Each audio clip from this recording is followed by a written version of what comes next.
Welcome students. इस video में हम बात करेंगे स्टैटिस्टिक्स में व्हाट इज़ हिस्टोग्राम। हिस्टोग्राम क्या होता है और ये कैसे बनता है, इसके बारे में आज हम बात करेंगे।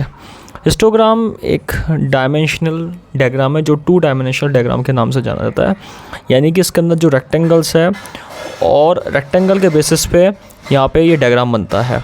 इसका जो सेट होता है डायग्राम बनने का वो रेक्टेंगुलर शेप में बनता है, यानी कि रेक्टेंगल फॉर्म में रहता है। It is a set of rectangles with base as the intervals between class boundaries and with areas proportional to the class frequency।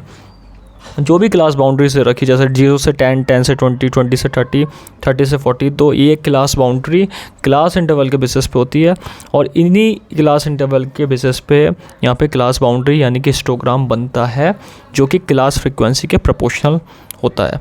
यानी कि जैसे जैसे क्लास इंटरवल होगी, जैसे जैसे क्लास इंटरवल की लेंथ होगी, उसी तरीके से क्लास इंटरवल की लेंथ और हाइट के बेसिस पे यहाँ पे रेक्टेंगल का एक सेट बनेगा जिसको हम क्या कहते हैं, हिस्टोग्राम के नाम से जानते हैं।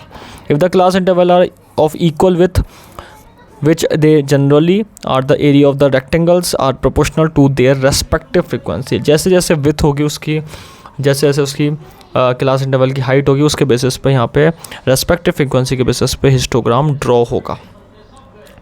अगर हिस्टोग्राम देखें तो इस तरीके से बनता है। पिक्चर में देख रहे हैं हम कि एक ये जो बनेगा वो क्लास इंटरवल के बेसिस पे बन रहा है। जैसे इसमें दे रखा है 0 to 10, 11 to 20, 21 to 30, 31 to 40, 41 to 50, 51 to 60, 61 to 70 and 71 to 80। तो ये क्लास इंटरवल दे रखी है। अब इसकी जितनी फ्रीक्वेंसी है उसके बेसिस पे हिस्टोग्राम की हाइट है। फर्स्ट वाले की 0 से 2 के बीच में है तो यहाँ पे उतनी हाइट है उसकी। सेकंड वाले की 4 है, थर्ड वाले की 8 है, फोर्थ वाले की 6 है, फिफ्थ वाले की 12 है, 6 वाले की 10 है, 7 वाले की 7 है और 8th वाले की लास्ट में यहाँ पर 3 है। तो ये एक हाइट है, ये फ्रीक्वेंसी है। अब जितनी हाइट होगी उसके बेसिस पे हिस्टोग्राम यहाँ पे बनाया जाता है और उसके क्लास फ्रीक्वेंसी के बेसिस पे उसकी हाइट होती है।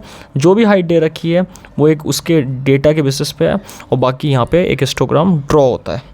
जो भी हिस्टोग्राम बने ये सेपरेट नहीं है, अलग अलग नहीं, जैसे हम बार चार्ट में देखते हैं, बार डायग्राम में देखते हैं। बार डायग्राम में सेपरेट होते हैं, इसके अंदर सेपरेट नहीं है, इसमें एक साथ बनेंगे। सेपरेट ना होने के कारण ही ये एक साथ बने हैं, क्योंकि जैसे भी फ्रीक्वेंसी आई है क्लास इंटरवल के बेसिस पे, वो क्लास इंटरवल पिछली वाली ख़त्म हुई, नेक्स्ट वाली स्टार्ट हो गई, तो उसके बेसिस पे यहाँ पे हिस्टोग्राम ड्रॉ हो रहा है। ये histogram is a type of chart that show the frequency distribution of data point across a continuous range of numerical values. Numerical values के बेसिस पे फ्रीक्वेंसी का जो डेटा है उस डेटा के बेसिस पे यहाँ पे डायग्राम ड्रॉ होगा और इसी डायग्राम को हम क्या कहते हैं, हिस्टोग्राम कहते हैं, जिसमें डायग्राम सेपरेट नहीं है। बार्स जो है रेक्टेंगुलर फॉर्म में वो एक साथ बने हुए, अलग अलग नहीं है और ये कंसिडर कंटिन्यूसली करे गए हैं। तो आज की वीडियो में बात करा कि हिस्टोग्राम क्या होता है और ये कैसे बनता है। Thank you.